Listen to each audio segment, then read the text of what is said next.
Peace and blessings, y'all, in this corner box of 24. Good afternoon. How is everyone doing today? Hope everybody doing pretty good. I'm doing pretty good on this side. As always, God is great, God is good, and I definitely can't complain. New York City, baby. So listen, let's get into disappointing loss last night for Devin Haney. Keep your head up, Devin Haney. You're still a good fighter.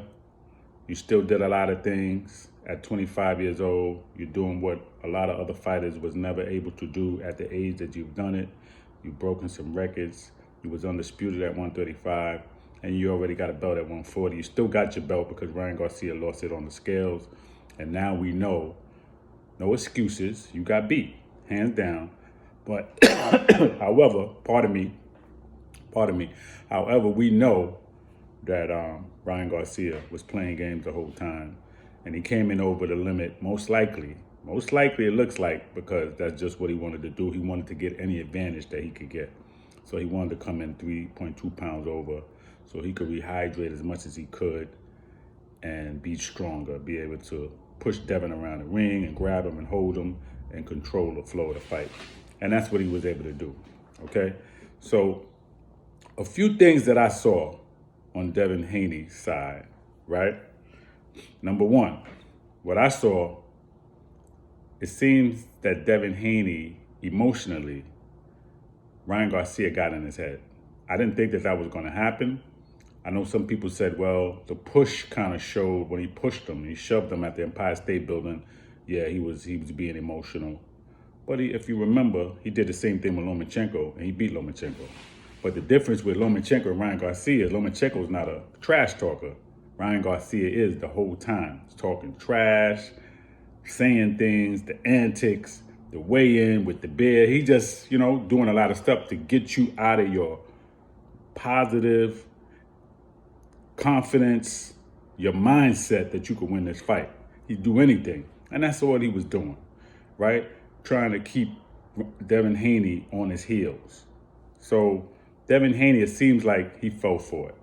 It seemed like he wanted to just come out. And what his father was saying about killing Ryan Garcia, I'm sending my son to kill him, to hurt him, stuff like that. I think it was just a lot of emotion going on. And I think Devin fell into it. Again, there's no excuse. Ryan Garcia beat him. But we got to look at the factors, because everything happens for a reason. And we got to get to the root of why it happened, right? So I'm saying this is what I see. The emotion was one thing. Secondly, as far as the boxing, Devin Haney has one of the best jabs in the game, if not the best. A nice, hard, quick jab. He wasn't throwing any jabs. I didn't see 5 jabs. Definitely not 10 jabs in a 12-round fight. Like, he didn't throw a lot of jabs, okay? That's his bread and butter. For him, because he has a great jab, and also because in boxing, that's your bread and butter, because everything is set up off the jab, right? Your jab starts it off, and then you throw your other punches. You throw your hooks, you throw your uppercuts, you go to the body, you do everything off the jab. Everybody knows that, right? So he had no jab. His footwork was off. He wasn't moving. So he was there to be hit with the hook, right? Tank wasn't there to be hit with that hook by Ryan Garcia. They knew what to look. They knew to look for that hook. So I don't know what Devin Haney and his father was working on, but he said that they worked on it, but he just couldn't do it. I don't know. So that means that he just had an off night, and that happens as well, right? Anybody can have an off night. Basketball players, boxers, anybody, football, anybody in sports can have an off night. And as human beings, we can have an off day, off night, right? It happens. So if that could be the case as well. But I'm just talking about what I seen, what I saw. So again, the emotional aspect, which is a high percentage of it, because boxing is mental, not just physical, right? The jab, no jab working, no footwork. The defense was off, okay, because he kept ducking and moving and bending the same way. You're getting hit by the same punch, but you keep going down the same way. What about blocking the punches? What about stepping back? What about slipping and dipping? Like, he wasn't doing any of that, okay? No combinations. I didn't see any combinations, right? So lastly, And that's what Devin Haney does, man. He throws combinations. Look what he did with Regis Prograis. Now you could say, oh, Regis Prograis is a little more flat-footed. Yeah, but Regis Prograis, Ryan Garcia don't have a lot of movement either. Even though he was moving last night, but he don't have great footwork, and he stands straight up.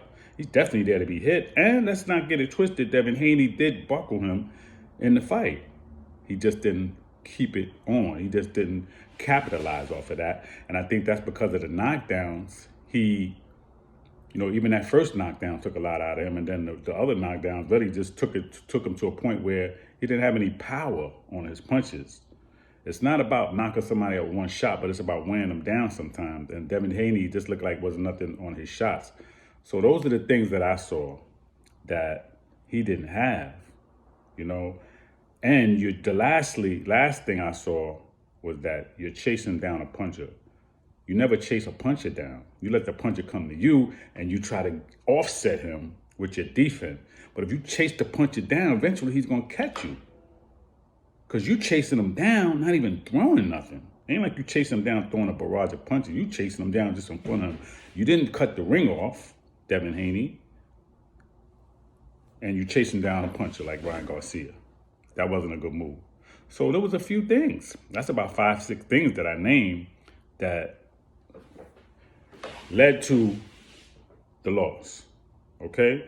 So they got to go back to the drawing board.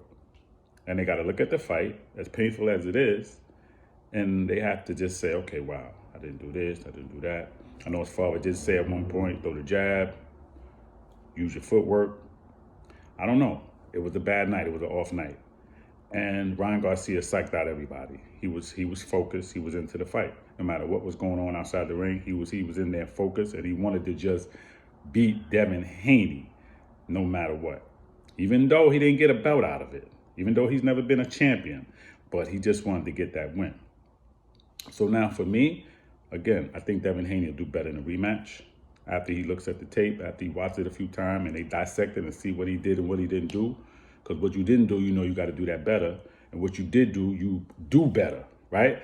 That's all he has to do, honestly. It's a task, but you could do it, man. Ryan Garcia is not invincible. We've seen him beat. We've seen him stopped. He got stopped by Tank with a body shot. Again, remember, in the fight with Tank, he threw the left hook 4 times in a row and missed because they were ready for that. You got to be ready for that because that's his bread and butter. He got a right hand as well, but the left hook is his bread and butter. He going to always go back to that. So now if you can't duck and bob, if you can't move, if you can't get out the way, if you can't step back off of it, you got to block it. You got to block it. You got to block it. You got to block the punch, man. He's coming. Right? You throwing a left hook, block. Like you gotta block it, man. You gotta throw it away. You gotta move. You know what I'm saying? You know, Devin Haney wasn't doing any of that. It's like his rhythm wasn't there, man. The defensive intensity just was not there, and your offense is gonna come off of your defense. He didn't throw enough punches, so he got to go back to the drawing board, go back to the table, and they'll figure it out. I think he does way better in the rematch. I think for Ryan Garcia, what's next for him? If he don't give Devin a rematch, what's he going to do? They're already saying they're not going to fight Tank at 140, not even 140. See what I'm saying? So they're saying 145. Now Tank got to do, they got to come in at a catch weight. See, so he don't even want to weigh in at 140. He wants to weigh in at 145, and really be in the probably put on 20, 25 pounds, right? That's what he wants to do. I don't think it's going to help with Tank, but that's what they're saying. So we'll see how it goes. Because what's next for Ryan Garcia? What else is he going to do? You got what? Teofimo Lopez, different fighter. He's already big and strong. We know what Tank got. We know what Tank did to you already. You got Matthias. You got Gary Antoine Russell. So we saw what happened with Barbosa last night. He looked ordinary. After talking all that crap, we're not even thinking about him, right? He got exposed. But those are the fights for Ryan Garcia and for Devin Haney to get back on point. But again, for him, you got to get the rematch. And for Ryan, if you don't give the rematch, then he has a lot of options. But those options are dangerous for him because everybody's not going for that. And we got to just point this out. It can't go both ways. Either Devin Haney don't have a chin, or Ryan Garcia is that strong. He's that powerful. So which one is it? Because y'all can't go back and forth and say, oh man, Devin Haney, I knew he didn't got no chin. Okay, so it's either he didn't have a chin and Ryan Garcia is not that powerful, or Ryan Garcia got that power and he stopped them. It's because one or the other. It's not both. Y'all got to make up your mind out there. And you can't troll me because I lost on a fight prediction. Because I usually win. I mostly win on fight predictions, right? But I'm a human being. I'm not perfect. So you can come at me and I need to take this post down. Yeah, I said Haney was going to win. I said by decision or late stoppage. It didn't happen. I'm not going to lose no sleep over it. He shouldn't either. You got to go back to the drawing board. The greats have lost. Sugar Ray Robinson lost. Muhammad Ali lost. Joe Louis lost. Remember, in the whole history of boxing, you only have 3 fighters that we know on record that have retired undefeated. That's Floyd Mayweather, that's Joe Calzaghe, and Andre Ward. You think about that. Out of all the divisions and all the fighters, that's the only 3 that retired undefeated.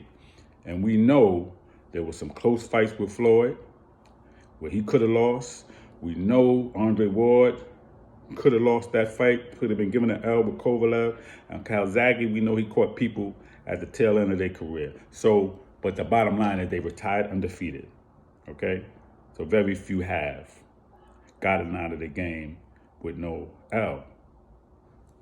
Devin Haney, keep your head up. Go back to the lab. Peace and blessings, y'all. In this corner, Boxing 24.